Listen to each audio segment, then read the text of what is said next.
할렐루야, 성도 여러분, 반갑습니다. 2월 2일 화요일 말씀 묵상입니다. 오늘 본문은 마태복음 9장 14절로 26절의 말씀입니다. 함께 성경을 읽으십시다. 그때에 요한의 제자들이 예수께 나와 이르되 우리와 바리새인들은 금식을 하는데 어찌하여 당신의 제자들은 금식하지 아니하나이까? 예수께서 그들에게 이르시되 혼인집 손님들이 신랑과 함께 있을 동안에 슬퍼할 수 있느냐? 그러나 신랑을 빼앗길 날이 이르리니 그때에는 금식할 것이니라. 생배 조각을 낡은 옷에 붙이는 자가 없나니 이는 기운 것이 그 옷을 당기어 헤어짐이 더하게 됨이요.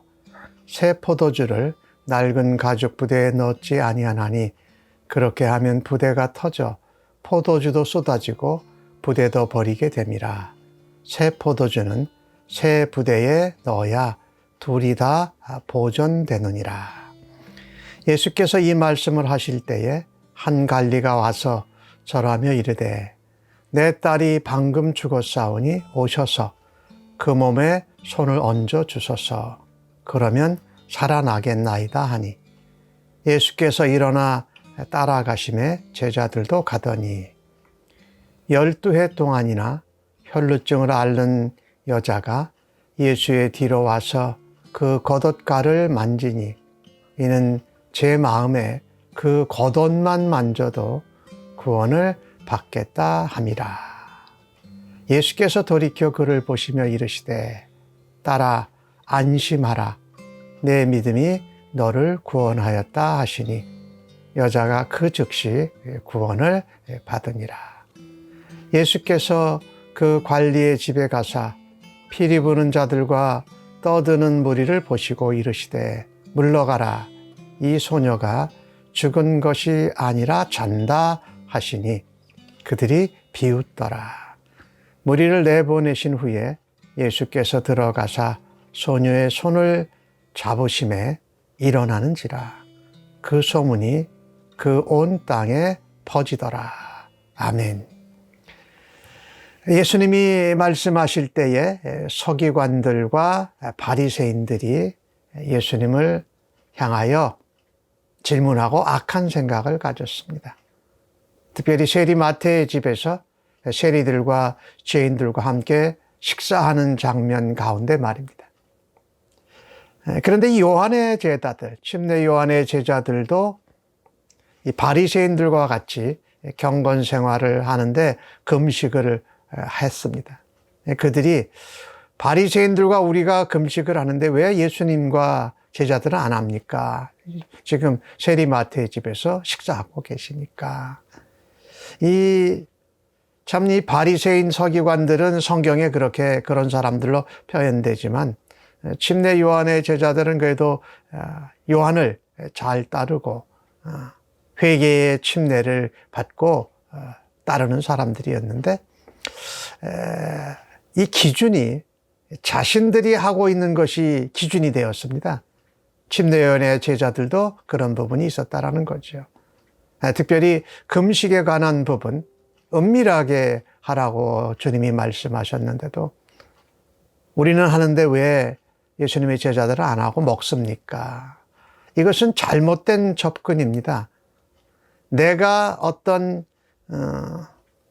금식이나 기도나 구제 이런 신앙생활의 경건의 모습의 기준이 아니고 예수님이 하신 것, 메시아 그리스도께서 보여주시고 가르쳐 주신 것이 기준이 되어야 제대로 된 접근입니다. 예수님이 말씀해 주십니다. 신랑이 결혼식 하는 그때 혼인집 사람들이 금식할 수 있느냐? 그때 슬퍼할 수 있느냐? 애통할 수 있느냐? 그게 아니고 그날은 같이 식사를 하고 즐거워하고 기뻐해야 된다. 여기 신랑은 이 땅에 오신 메시아 그리스도를 의미하고 있지요. 근데 신랑을 빼앗길 날이 올 거다. 십자가에 죽으시는 이 사건을 말하지요. 그때는 금식할 수밖에 없다. 말씀하시는 거죠. 그러니까 지금은 새로운 시대다. 새로운 하나님의 나라가 열어졌다. 메시아의 나라, 그리스도의 나라가 열어졌으니 지금은 금식해야 할 때가 아니고 즐거워하고 기뻐해야 할 때다. 예수님의 같은 비유를 다르게 말씀하시지요. 새 천 조각을 낡은 옷에 붙이지 않는다. 왜냐하면 이게 서로 땡기는 게 달라서 망가지고 헤어지는 게 더 빨리 된다. 새 포도주는 옛날 가죽 부대에 넣지 않는다. 새 포도주도 버리게 되고 가죽 부대도 터지게 된다. 새 포도주는 새 부대에 넣어야 한다. 그래야 둘이 다 보존된다라고 말씀합니다. 이 말씀은요, 우리가 가지고 있던 옛날의 잘못된 고정관념, 또 옛날 생각과 사고의 체계, 이 틀을 버리라는 것입니다. 새로운 시대 메시아의 나라가 열어졌으니 이제 새로운 가치체계, 예수님이 보여주시고 말씀하시는 그 가치체계를 따라서 본받아서 살라고 말씀하시는 거죠. 새로운 생각과 사고의 틀, 마치 새술은 새 부대에 넣는 것처럼 우리가 옛 부대, 옛 가죽 부대, 이 움직이지 않고 고정되어 있어서 늘어나지 않는 그 부대는 터져버릴 수가 없습니다. 밖에 없어요. 그러니까 새로운 가죽 부대가 되어야 한다라는 말씀이지요. 그러니까 옛날에 우리가 나의 기준, 내가 하고 있는 것을 스탠다드로 삼는 것이 아니고 예수님이 말씀하시고 예수님이 보여주시는 것을 우리가 따라가야 가죽 부대가 터지는 일도 없고 새 부대를 다 잃어버리게 되는 일도 없게 된다. 그러니까 우리가 중요한 것은요, 신앙생활을 하면서 늘 말씀을 볼 때마다 예수님이 어떻게 하셨는지, 예수님을 본받고 닮아가는 그런 가치체계, 예수님을 기준으로 생각하고 따라가는 이 모습이 새로운 시대에, 메시아의 시대에 그리스도의 나라에서 살아가는 성도들의 자세요 모습이어야 한다는 것입니다. 그러는 가운데 한 관리가 자기 딸이 죽었다고 왔습니다. 근데 와서 이렇게 말합니다. 예수님이 오셔서 손을 얹어주시면 살아나겠습니다. 그 관리의 집으로 가는데 12해 동안 혈루증을 앓았는데 고침을 받지 못한 여인이 예수님의 겉옷가를 만집니다. 그녀는 겉옷만 만져도 병을 나을 것 같다. 그렇게 믿었던 거죠. 실제로 예수님이 그 12해 동안 혈루증을 앓은 여인을 보면서 안심해라. 내 믿음이 내 병을 고쳤다. 그리고 즉시 나음을 얻습니다. 예수님이 그 관리의 집에 갔더니 그 딸이 죽었다고 이 피리를 불고 곡하는 자들이 있었던 것입니다. 이 소녀가 죽지 않고 잔다라고 하면서 손을 잡아 일으키십니다. 일어났습니다. 오늘 이 관리의 관리의 딸이 죽은 것, 그 다음에 12해 동안 앓았던 그 혈루병 앓는 여인이 고침을 받은 것. 조금 9장 앞과 8장까지 가보면은 나병 환자 한 사람이 예수님께 주님이 원하시면 나를 깨끗게 하실 수 있습니다라고 말합니다. 로마 백부장의 하인이 증풍병으로 있는데 다만 말씀만 하시면 고칠 수 있습니다. 증풍병자를 데리고 온 그 친구들과 그 증풍병자의 간절한 믿음을 통해서 또 병고침을 받죠. 죄도 사함을 받죠.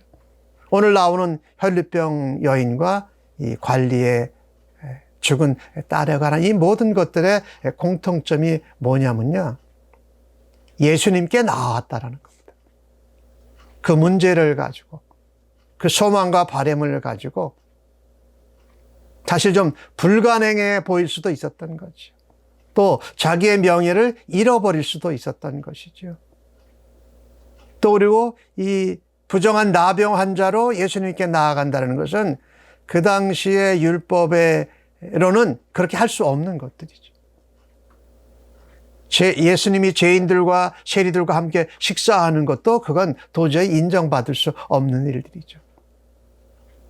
옛날 가치체계, 잘못된 형식에 묶여져 있는 율법의 조항에 묶여 있고 긍휼을 베풀지 않는 이런 경건의 모습들. 그것으로는 고침을 받을 수 없다. 구원을 얻을 수 없다. 긍휼을 베풀어야 된다. 오늘 이 8장과 9장에 나오는 것들을 보면 그 상황이 불가능해 보여도 간절함으로 또 작은 하나의 신랄 같은 믿음을 가지고 예수님께 나아왔다라는 겁니다. 예수님께 나올 때 우리의 문제가 해결이 됩니다. 죄를 용서해 주시고 사해 주시고 병도 고쳐 주시고 죽은 딸도 살려내시는 구원의 역사, 고침의 역사, 회복의 역사가 일어나는 줄로 믿습니다. 왜 그렇습니까?